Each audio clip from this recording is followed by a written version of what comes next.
देखिए last class में हमारी क्या चल रहा था, किसी को याद है? अजामिल की स्टोरी हम सुन रहे थे। तो हमने आधी देख ली थी, अब हम आगे देखेंगे।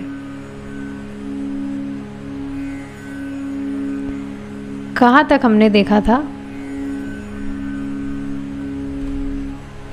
एक दिन बिना चेतावनी के मूर्ख अजामिल की मृत्यु का समय आ गया। भयभीत हुए उस बूढ़े ने अपने सामने भयंकर आकृतियां देखी, जिनके चेहरे डरावने और कुरूप थे। ये सूक्ष्म प्राणी जिनके हाथों में रस्सियां थी, किनके हाथों में? यमदूतों की बात हो रही है। उसे मृत्यु के स्वामी यमराज के दरबार में बलपूर्वक ले जाने के लिए आए थे। इन भयावह प्रेत जैसे जीवों को देखकर अजामिल के होश उड़ गए। सोचिए, होश उड़ गए। अजामिल जो इस तरह से मतलब घूमा करता था, उसको किसी बात का डर नहीं था। इतना पाप में जीवन वह जी रहा था, लेकिन उसने जब इस तरह के भयावह प्रेत जैसे जीवों को देखा, यमदूतों को, तो उसके होश उड़ गए। मतलब सोच लेना चाहिए कि बहुत ज़्यादा दिखने में बहुत भयावह होते हैं। मतलब इसको आप इस तरह से देख सकते हैं, यमराज जी तो भगवान के शुद्ध भक्त ही हैं। उनका जो 12 महाजन है उनमें भी नाम आता है, लेकिन यमराज जी के जो दूत हैं, भगवान कृष्ण के जो पार्षद हैं विष्णु दूत, वे तो भगवान कृष्ण के समान ही बहुत सुंदर है। भगवान अपना रूप भी अपने पार्षदों को दे देते हैं। अब जो बहुत सुंदर है, उनका बिल्कुल ऑपोजिट आप ले लीजिए। बहुत ज़्यादा भयावह और डार्क कॉम्प्लेक्शन वाले, थोड़ा थोड़ा आ रहा होगा दिमाग में चित्र। तो अजामिल देखकर उसके होश उड़ गए और पास में ही खेल रहे अपने प्रिय पुत्र के प्रेमवश वह जोर से चीखने लगा, नारायण नारायण। आंसुओं से भरी आंखों के साथ अपने छोटे पुत्र के लिए रोते हुए उस महापापी अजामिल ने अनजाने ही भगवान के पवित्र नाम का उच्चारण किया। ठीक है, अब हमारी स्टोरी को हम कंटिन्यू करते हैं जहाँ से हमने छोड़ा था। परम पूज्य सच्चिदानंद स्वामी महाराज से मैं सुन रही थी। तो देखिए, इस तरह से हमने कल देखा था कि उनके घर पे संत आए थे। तो संतों ने कहा था कि जब ये जन्म ले तो इसका नाम आप नारायण रखना। तो बाद में उन्होंने अपने बच्चे का नाम नारायण ही रखा। तो अब क्या हुआ? अब अजामिल का अंत समय आ गया था, शरीर छोड़ने का समय। तो अब अजामिल को, यहाँ पर मैंने फ़ोटो तो नहीं रखी है, पर प्रभुपाद जी ने फ़ोटो भी रखी है अजामिल की। आप देखेंगे, गूगल पे भी सर्च कर सकते हैं। अजामिल अपने बेड पर लेटा हुआ है और उसके एक साइड में यमदूत है। वो बहुत डरा हुआ है, अजामिल बहुत डरा हुआ। और अब इस पर परम पूज्य राधा गोविंद महाराज की कथा सुनिएगा। नाम महिमा करके पूरी सीरीज़ है। महाराज ने बहुत अच्छे से पूरा समझाया है और बीच बीच में आपको बहुत ज़्यादा हंसी भी आएगी, क्योंकि महाराज ने इस तरह से ही, महाराज इसी तरह से व्याख्या करते हैं। सुनिएगा आप, बहुत इंटरेस्टिंग है। एनीवेज, परम पूज्य सच्चिदानंद स्वामी महाराज से मैंने जो सुना था, I am quoting that right now. तो क्या होता है, उसका अंत समय आ गया था और उसने देखा कि बहुत ही डरावने से व्यक्ति उसके सामने आए और उनको देखकर डर के मारे उसको अपने बच्चे की याद आ रही थी और वो बच्चे को पुकारा था, नारायण। और फिर यहाँ पर जो यमदूत है वो उसको देखते ही किसको बुला रहा है। फिर वो वापस से उसका वो जो भी रस्सी वस्सी लेकर आए थे, उसको क्या बोलते हैं, यमपाश, उसके गले में डालकर उसका एकदम उसको रेडी कर रहे थे उसको ले जाने के लिए। फिर वो चिल्लाता है, नारायण। फिर से यमदूत सोचने लगते हैं किसको पुकार रहा है बार बार में। तो अब जैसे ही उसने पहली बार नारायण पुकारा, तो भगवान भगवान को तो पता है कौन कब किस भगवान का नाम पुकार रहा है। तो भगवान ने तुरंत अपने जो पार्षद है उनसे कहा कि इस व्यक्ति ने 4 शब्द कहे हैं, नारायण, जो कि भगवान का नाम है। तो भगवान ने बहुत ही सुंदर तरह से महाराज ने बताया था। सच में महाराज ने कहा that he has said my name, now he is mine. सच में इस तरह से जब महाराज ने बताया था थोड़ा सा मैं इमोशनल हो गई थी। भावुकता की बात नहीं है। आप सोचिए, जो भगवान का सिर्फ एक बार नाम पुकारा है, भगवान की कैसी मति हो जाती है। इसने मुझे पुकारा है, अब यह मेरा है। इसको आप सोच कर देखिए, बिल्कुल इसको आप सोच कर देखिए कि भगवान कृष्ण जो परम ईश्वर है वो कैसे सोचते, कोई भी उनका कैसे भी नाम बुला रहा है। उसको अजामिल को तो पता भी नहीं था कि नारायण भगवान का नाम है, वो तो अपने बेटे को बुला रहा था। पर भगवान की क्या मति हुई, इसने मेरा नाम बोला है, अब ये मेरा है, ही इज़ माइन। और अब ये मेरा है तो इसको यमदूत कैसे छू सकते हैं। तो तुरंत भगवान ने अपने पार्षदों को भेजा कि इस जैसे ही उसने पहली बार नारायण बोला, तुरंत भगवान ने अपने पार्षदों को भेजा और वहाँ पर विष्णुदूत आ गए। अब जो यमदूत है वो विष्णु दूतों को, भगवान के जो पार्षद हैं, उनको देखकर एकदम देखते ही रह गए, क्योंकि उन्होंने कभी भी इतने सुंदर व्यक्ति कभी देखे ही नहीं।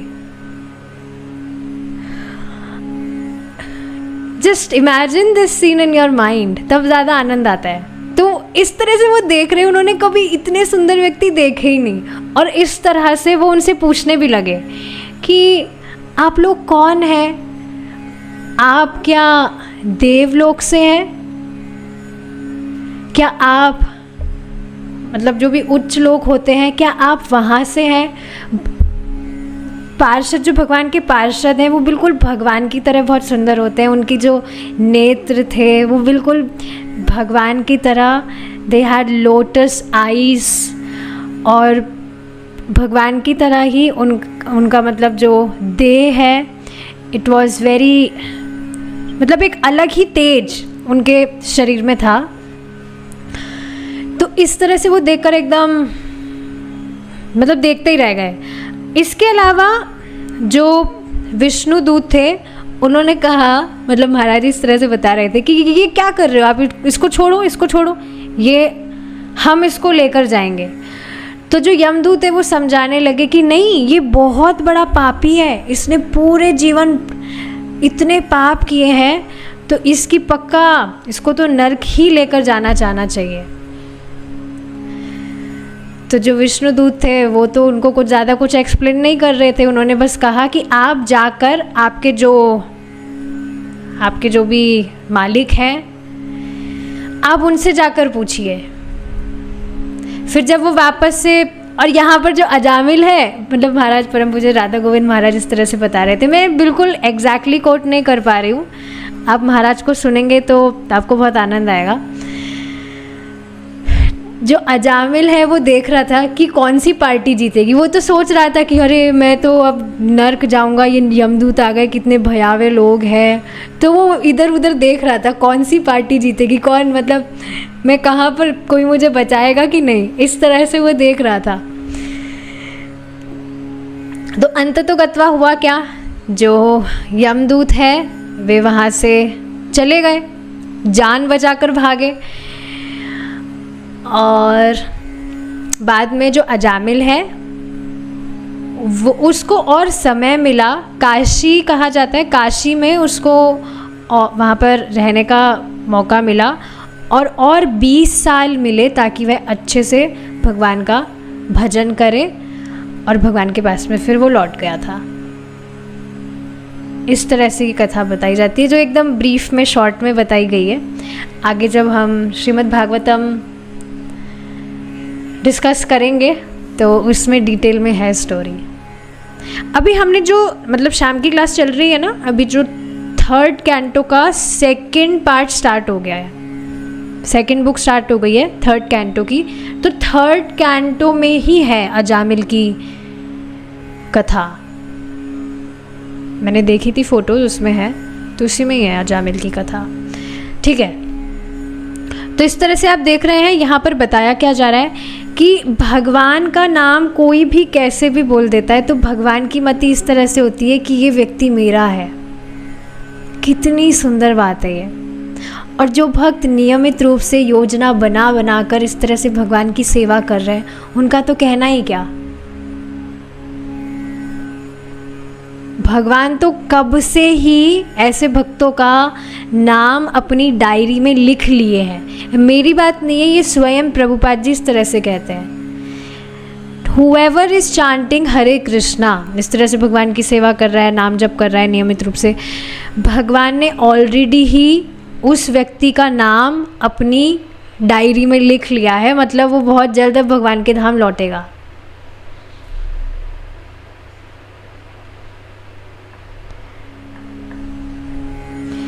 ठीक है, मरते हुए अजामिल द्वारा भावुकता के साथ पुकारे गए अपने स्वामी के नाम को सुनकर भगवान विष्णु के दूत क्षण भर में ही वहाँ आ गए। वे भगवान विष्णु जैसे ही दिखते थे। उनकी आंखें कमल पुष्प की पंखुड़ियाँ जैसी थी। वे चमकते सोने के मुकुट और चमचमाते पीत रेशमी वस्त्र धारण किए थे और उनके सुगठित शरीर नीले और दूध जैसे श्रेष्ठ कमलों की मालाओं से सजे थे। सोचिए, इस तरह से हम पढ़ते हैं तब भी कितना सुंदर लगता है। इतना सुंदर कभी भी भौतिकतावादी जो स्टोरीज वगैरह भी हमने पढ़ी है, ऐसा टेस्ट तो नहीं ही मिलता था। I can totally relate with this. वे ताज़ा और युवा लगते थे और उनकी चकाचौंध कर देने वाली आभा ने अंधेरे मृत्यु कक्ष को प्रकाशमान कर दिया। ऐसा दिव्य तेज उनके देह से निकल रहा था। उनके हाथों में धनुष, बाण, तलवारें, शंख, गदाएं, चक्र और कमल पुष्प थे, बिल्कुल भगवान विष्णु की तरह। विष्णु दूतों ने यमराज के दूतों को देखा जो अजामिल के हृदय में से उसकी आत्मा को निकाल रहे थे। गूंजती हुई आवाज़ों में विष्णु दूत चिल्लाए, रुक जाओ। यमदूत, जिनको पहले कभी किसी प्रकार के विरोध का सामना नहीं हुआ था, किसी की भी हिम्मत नहीं थी कि कोई यमदूतों को कभी रोक दे। आप सोचिए, किसी की हिम्मत है कभी यमदूतों को कोई रोक सकता है? कितना डरेगा व्यक्ति। जैसे कि अभी बताया गया था कि अजामिल के तो देखकर होश ही उड़ गए। तो यमदूतों को पहले कभी भी इस तरह से किसी ने नहीं रोका था जिस तरह से विष्णु दूतों ने कहा, रुक जाओ। विष्णु दूतों के कठोर आदेश को सुनकर कांप उठे। मतलब इस तरह से इतना तेज था उनकी वाणी में और इतने कॉन्फिडेंस से वो रोके कि कहाँ पर लेकर जा रहे हो, कहाँ लेकर जा रहे हो, रुक जाओ। तो इस तरह से उनकी आवाज़ सुनकर ही जो यमदूत थे वो डर गए थे। क्यों डर गए थे? आप सोचिए, कोई बहुत ही, यहीं पर ही बात करें अगर इस भौतिक जगत में, कोई हाई पोस्ट पर व्यक्ति है जिसको आज तक किसी ने नहीं रोका हो, पर किसी ने अब उनको रोक दिया, वो भी इतने कॉन्फिडेंस, इतनी ऐसी ऊंची आवाज़ में, कठोर आवाज़ में, तो वह डर नहीं जाएगा? क्यों डरेगा? वह डेफिनेटली ये सोचेगा कि मुझसे बराबर या मुझसे कोई छोटे पोस्ट पे, उसकी तो कभी हिम्मत ही नहीं हो सकती कि वो मेरा विरोध करे। यानी कि मुझसे भी कोई श्रेष्ठ व्यक्ति है जो इस तरह से मेरा विरोध कर रहा है। इस वजह से जो यमदूत थे वे कांप उठे। उन्होंने पूछा, आप कौन है? आप हमें क्यों रोकने का प्रयास कर रहे हैं? हम मृत्यु के स्वामी यमराज के दूत हैं।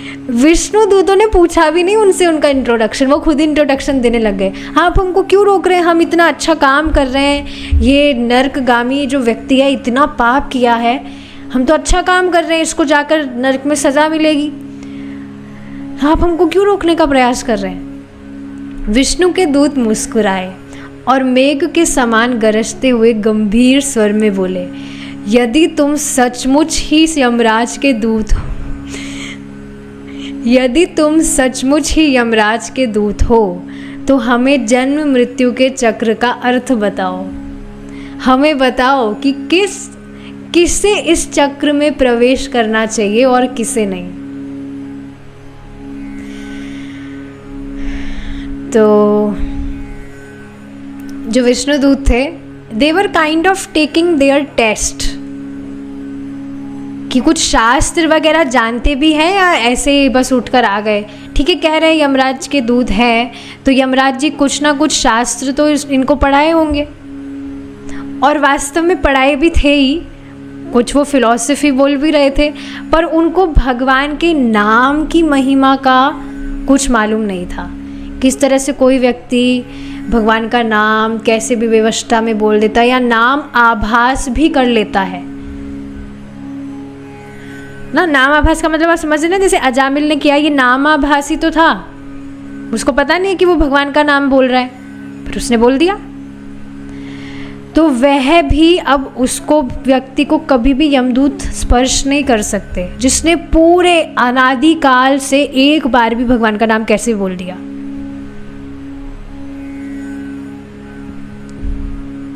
और अनादि काल से ऐसे है वास्तव में अनंत जीव जो कभी भगवान का नाम नहीं बोले हैं। So nothing surprising. तो हाँ, अर्थ बताओ, कैसे इस चक्र में, जन्म मृत्यु के चक्र का अर्थ बताओ। हमें बताओ कि किसे इस चक्र में प्रवेश करना चाहिए और किसे नहीं। यमदूतों ने उत्तर दिया, सूर्य, अग्नि, आकाश, वायु, देवता, चंद्रमा, संध्या, दिन, रात्रि, दिशाएं, जल, पृथ्वी और परमात्मा अर्थात हृदय में वास करने वाले प्रभु, ये सब समस्त जीवों के कर्मों के साक्षी होते हैं। बिल्कुल भाई, गीता का ज्ञान दे रहे हैं, गीता की बात बोल रहे हैं। जन्म मृत्यु के चक्र में दंडित किए जाने वाले वे लोग होते हैं जिनकी अपने अपने धार्मिक कर्तव्यों से भ्रष्ट होने की पुष्टि ये साक्षी करते हैं। इस जीवन में अपने धार्मिक अथवा अधार्मिक कर्मों के अनुपात से अगले जन्म में अपने कर्मों की प्रतिक्रिया स्वरूप सुख दुख का फल भोगना होता है।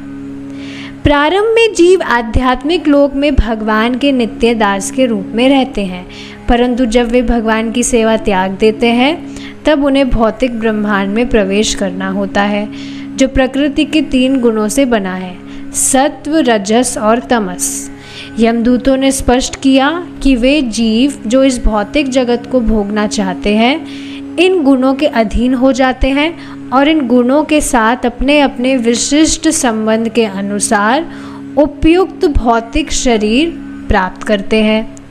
सत्वगुण प्रधान प्राणी देव शरीर प्राप्त करता है, रजोगुण मानव शरीर ग्रहण करता है और तमोगुणी निम्न योनियों में जन्म लेता है। बिल्कुल गीता की एकदम एज इट इज़ बात बता रहे हैं, नो कॉन्कॉक्शन, नो स्पेकुलेशन, बिल्कुल Bhagavad Gita as it is बोल रहे हैं। ये सभी शरीर उन शरीरों की भांति हैं जिनका अनुभव हम स्वप्नों में करते हैं। जब आदमी सो जाता है वह अपनी असली पहचान भूल जाता है और स्वप्न देख सकता है कि वह राजा हो गया। सोने से पहले वह क्या कर रहा था इसे वह याद नहीं रख पाता और ना ही उसे इस बात की कल्पना हो सकती है कि जागने के बाद वह क्या करेगा।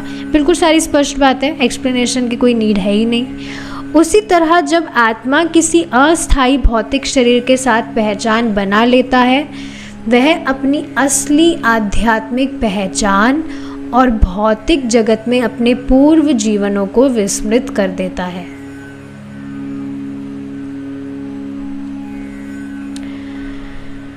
मतलब उसका जो स्वरूप है उसका उसे भान नहीं होता है, मिथ्या अहंकार में वह रहता है कि वह ये शरीर है, ये है, वो है। और इसके अलावा पहले जिन जिन देह में वह, मतलब जो भी देह उसने छोड़े हैं, जिन योनियों से वह गुजर के आया है उसको वह याद नहीं रखता। यद्यपि अधिकतर आत्माएं मानव रूप में आने से पूर्व 84 लाख योनियों में देहांतर कर चुकी होती है। यमदूतों ने बताया इस प्रकार जीव एक भौतिक शरीर से दूसरे में मानव, पशु, देव योनि में देहांतरण करता है। जब जीवात्मा देव शरीर में प्रवेश करता है वह बहुत प्रसन्न होता है। जब उसे मानव शरीर मिलता है वह कभी सुखी कभी दुखी होता है। जब वह पशु शरीर पाता है वह सदा भयभीत रहता है। किंतु सभी दिशाओं में वह जन्म, मृत्यु, जरा एवं व्याधि का अनुभव करता हुआ भयंकर दुख भोगता है। उसकी इस दुखपूर्ण स्थिति को संसार कहते हैं, अर्थात भौतिक शरीरों की विभिन्न योनियों के माध्यम से आत्मा का देहांतरण। यमदूत ने आगे कहा, मूर्ख शरीरस्थ बद्धात्मा अपनी इंद्रियों और मन को वश में ना रख पाने के कारण भौतिक प्रकृति के गुणों के प्रभाव के अनुसार न चाहते हुए भी कर्म करने को विवश होता है। ये बात बिल्कुल देखिए सही है। इस जगत में व्यक्ति जो भी कार्य कर रहा है वो स्वयं उसको करना चाहता है, इसलिए वह कर रहा है। जैसे मैं खुद इस पर विचार कर रही थी, भक्ति में आने के बाद में भी मुझे बहुत सारी चीज़ें करने का शौक़ रहता था। मुझे ये करना है, वो करना है। Of course I was dovetailing it with Krishna. मुझे बहुत पेंटिंग करनी होती थी, कभी मुझे स्टिचिंग करनी होती थी, कभी मैं क्या कर रही हूँ, कभी क्या कर रही हूँ। पर अब मुझे कहा जाए कि आप ये करिए वो करिए, तो सच में मुझे बहुत संघर्ष लगता है वो भगवान के लिए ही पेंटिंग करना, स्टिचिंग एंड ऑल। लेकिन अब बस मेरा मन करता है कि मैं इन सारी चीज़ों की जगह मैं ज़्यादा से ज़्यादा रीडिंग करूँ ना। तो ये देखिए, जैसे जैसे व्यक्ति का चित्त शुद्ध होता है वह वास्तव में कुछ और करना ही नहीं चाहेगा। जो मेन युग धर्म है, श्रवणम कीर्तनम, इसी में ज़्यादा से ज़्यादा वह लगेगा। समझ रहे इस बात को? एक माता जी का थोड़ा हेडेक ज़्यादा ले रही थी। माता जी कह रही थी कि मुझे स्टिचिंग करनी है, मुझे ये करना है, मुझे विग्रह सेवा करनी है। ठीक है, अच्छी बातें करिए, पर उसको इतना एग्जैजरेट करने की आवश्यकता है ही नहीं, इतना हेडेक लेने की है ही नहीं नीड। सिंपल आप जो भी अपना 2 समय जो भी आप मील्स बनाते हैं, you can simply offer it to Krishna. भगवान का आप डेली जो डीटी वर्शिप नॉर्मल होता है, पत्रम पुष्पम फलम तोयम, आप वो कर सकते हैं। Krishna is happy in that. ज़्यादा से ज़्यादा श्रवण और कीर्तन को महत्व देना चाहिए। ऐसा नहीं कहा जा रहा कि आप मंगला आरती मत करिए, ये नहीं करिए, वो नहीं करिए, पर ज़्यादा फोकस रहना चाहिए कि हम हमारा श्रवण कीर्तन करें। तो ये चीज़ें आप खुद देखेंगे, जैसे जैसे भक्ति में आप प्रगति करेंगे आप खुद ही देखेंगे कि एक्स्ट्रा चीज़ें आपको करना थोड़ा टू मच लगेगा आपको, कि अरे ये सब क्यों करना है। बस आप कुछ काम चलाओ जल्दी से करके ज़्यादा से ज़्यादा श्रवण कीर्तन में अपना टाइम इन्वेस्ट करना चाहेंगे। तो यस, जो व्यक्ति है वो इस तरह से गुणों के प्रभाव के अनुसार ना चाहते हुए भी कर्म करने को विवश होता है। वह उस रेशम के कीड़े की तरह है जो अपनी ही लार से जाली बुनता है और तब उसी में फंस जाता है। पता है आपको, ये रेशम का जो कीड़ा होता है तो उसी की मतलब जो रेशम का शायद उसको धागा ही कहते हैं, तो उसकी जो लार होती है उससे वह उसको बुनता है और इस तरह से वो बुनता जाता है कि वह खुद ही उसमें फंस जाता है। ऐसा ही सेम केस एक और होता है, इंसेक्ट गोबरेला। वो इतना गोबर इकट्ठा कर लेता है कि अंत में वो खुद ही उसमें मर जाता है, फंस के उसके अंदर। जीवात्मा अपने ही सकाम कर्मों के जाल में अपने को फंसा लेता है। सच में आप खुद देखेंगे काफ़ी सारे ऐसे लोग होते हैं जो इतने ज़्यादा फंसे हुए हैं, सच में अपने आप को फंसाए हुए हैं। इतना ये जॉब करना है, यहाँ ये प्रोजेक्ट फैला रखा है, वहाँ पर इतना ये कर्जा लिया हुआ है, उसको मतलब चुकाने में लगे हुए हैं, इस वजह से इतना इतना काम करना है। पहले तो इतना कर्जा ले लेंगे बिना मतलब का, हमें ये इतना बड़ा खुद का घर बनाना था, खुद की बड़ी गाड़ी लेनी थी, ये करना था, वो करना था। अब उसके बाद में फिर इस तरह से वो अपना कर्जा चुकाते रहते हैं, पूरा जीवन इसी में लगा देते हैं। कितनी बड़ी मूर्खता है ये।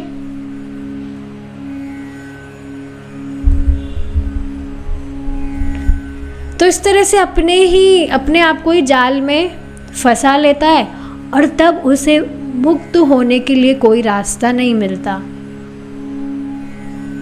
इस तरह वह सदैव भ्रमित रहता है और बारंबार मरता और जन्म लेता रहता है। देखिए, बार बार में इस पर विचार करना चाहिए, इसको मैं काफ़ी बार कहती भी हूँ। अभी भी आपको अपने जीवन में जो बहुत बड़ी रिस्पॉन्सिबिलिटी लगती है कि अगर मैं ये नहीं करूँगा या करूँगी तो कैसे हो पाएगा, ये तो मेरे लिए बहुत इम्पॉर्टेंट है, मैं इसको कैसे नेग्लेक्ट कर सकता हूँ, भगवान की सेवा से अतिरिक्त मैं बात कह रही हूँ। तो एक बार इस पर विचार कर लेना चाहिए कि पहले भी अनादि काल से हम बहुत सारी रिस्पॉन्सिबिलिटीज़ को बहुत अधिक प्राथमिकता देने के कारण यहाँ अभी तक फंसे हुए हैं। ऐसा बिल्कुल भी नहीं है कि अभी पहली बार ही हमने गृहस्थी बांधी है, पहली बार हमने घर बांधा है, पहली बार हमको बढ़िया घर मिला है, या ये इच्छाएं जो है, ये जो जाल है, ये अनादि काल से हम इसमें फंसते आए हैं। ये हमें लग ज़रूर रहा है कि yes this is everything is fresh, अभी मेरी नई नई शादी हुई है, सब कुछ फ्रेश है, लग रहा है कि पहली बार ये सब हो रहा है, लेकिन ये अनादि काल से होता आ रहा है। नथिंग न्यू, सब कुछ पहले भी बहुत बार होता आ चुका है और वापस से व्यक्ति इस तरह से भ्रम के कारण, इल्यूजन के कारण इस तरह से सोचता है कि अरे ज़िंदगी ना मिलेगी दोबारा, मनुष्य जीवन दुर्लभ है, तो कर लेना चाहिए, भक्ति भी करना चाहिए। एक माता जी ने मुझे बोला था कि भक्ति भी करना चाहिए, लेकिन मैं भक्ति के साथ साथ अपने आप को भी मैं देना चाहती हूँ time. She is preparing for something, some job और समथिंग, शायद गवर्नमेंट जॉब के लिए कुछ कर रही है। तो उन्होंने मुझे कहा था इस तरह से कि हाँ भक्ति भी करना चाहिए, पर मैं सिर्फ भक्ति ही नहीं करना चाहती हूँ। पता नहीं ऐसे ही कुछ कहा था, बहुत टाइम हो गया, अब तो 1 साल से भी ऊपर हो गया शायद। तो इस तरह से उन्होंने कहा था। तो एक बार मैं प्रभु जी का कुछ लेक्चर सुन रही थी, तो प्रभु जी ने इसी तरह से कुछ बता रहे थे, कुछ जेल का एग्जाम्पल दे रहे थे कि कोई व्यक्ति जेल में है और वो इस तरह से कह रहा है कि अरे मैं जेल में थोड़ा सोफ़ा तो लगा लूँ, थोड़ा मैं ये लगा लूँ, मैं वो लगा लूँ।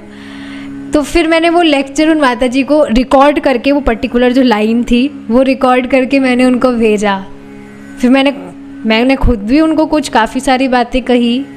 तो बाद में वो कही, माता जी आपने जिस तरह से मुझे डायरेक्टली ये सब बातें कही है ना, आज तक ऐसा मुझे कभी भी किसी ने नहीं कहा।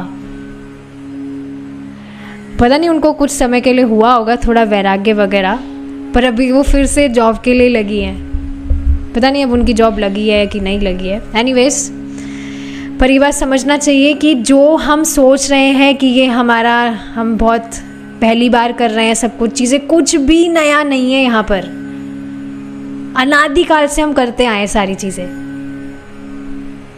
तो बिल्कुल भी और इन जालों को बुनना नहीं चाहिए और ना उसमें फंसना चाहिए। किसकी तरह? ये रेशम के कीड़े की तरह है। इस तरह वह सदैव भ्रमित रहता है और बारंबार मरता और जन्म लेता है। यमदूतों ने कहा, अपनी तीव्र भौतिक इच्छाओं के कारण जीवात्मा किसी विशेष परिवार में जन्म लेता है और माता अथवा पिता के अनुरूप शरीर प्राप्त करता है। समझ रहे हैं आप? पहली बार नहीं करता है, हमेशा से करता आया है और हमेशा से करता आएगा जब तक वह प्रयासरत नहीं होगा कि मुझे इस भौतिक जगत से मुक्त होना है। वह शरीर उसके अतीत और भावी शरीरों का संकेत देता है। ठीक उसी प्रकार जिस प्रकार एक वसंत ऋतु पिछले और आगामी वसंत ऋतुओं का संकेत देती है। ठीक है, आगे तो अब हम अभी चर्चा नहीं कर रहे इस पर। देखिए कुछ बातें हैं जिस पर विचार करना चाहिए। कुछ भी हृदय में इच्छाएं अभी भी आती है, जो आती ही है, तो एक बार उनको फुलफ़िल करने से पहले उस पर थोड़ा विचार करना चाहिए। अकेले में शांति से बैठकर आप सोचा करिए कि जो भी मेरी इच्छा है ये किसकी इच्छा है। डेफिनेटली वो इस शरीर से रिलेटेड ही कुछ होगी जो मैं हूँ नहीं। तो मुझे इन सब चीज़ों में लगना क्या है, लगना क्यों है। सच में इस तरह से आप सोचेंगे ना कि क्या ये जो मैं इच्छा मेरी पूरा करना चाहता हूँ, क्या ये भगवान को प्रसन्न करने के लिए होगी, क्या इससे मेरी भक्ति बढ़ेगी। आपको तुरंत आंसर मिल जाएगा और फिर आप अपने आप को इस तरह से बता सकते हैं, फिर क्यों मुझे टाइम ख़राब करना है, छोड़ो। जब मेरी भक्ति बढ़ेगी नहीं, भगवान को संतुष्ट करने वाला है नहीं, बल्कि और मेरा संस्कार और उससे उदित होगा अगर मैं उस इच्छा को पूरी करता हूँ तो क्यों मुझे उसमें पढ़ना है, क्यों टाइम ख़राब करना है। ये अनादि काल वाला जो पॉइंट है ये बहुत ही अमेजिंग है, इसको याद हमेशा करना ही चाहिए कि ये पहली बार नहीं है इस जन्म में, इस जीवन में मैं जो भी कर रहा हूँ ये लग रहा है इल्यूजन के कारण, ये हमारा भ्रम मात्र है कि मैं इस जीवन में जो कर रहा हूँ पहली बार कर रहा हूँ। भक्ति की बात नहीं हो रही है, भक्ति के अतिरिक्त जो भी हमारी भगवान कृष्ण से इतर चीज़ें हैं, पहली बार नहीं है वो। हम अनादि काल से कितने प्रोजेक्ट्स खोलते आए हैं और वो पिछले जीवन में अनफिनिश्ड रह गए थे, उसको हम अब इस जीवन में कंटिन्यू कर रहे हैं। इस तरह से समझना चाहिए। पहले के प्रोजेक्ट जो हमारे कंप्लीट नहीं हुए थे, हम ये जीवन हमको वापस से मिला उन अनफिनिश्ड प्रोजेक्ट्स को फिनिश करने के लिए। लेकिन अभी भी हम उस पर बस काम करते रहना चाहते हैं, तो फिर वो हमारा चयन है। पर मनुष्य जीवन सिर्फ और सिर्फ तत्व जिज्ञासा के लिए, इसका स्मरण हमेशा करते रहना चाहिए। बहुत मतलब हेल्प करेगा हमें अनावश्यक चीज़ों से बचने के लिए।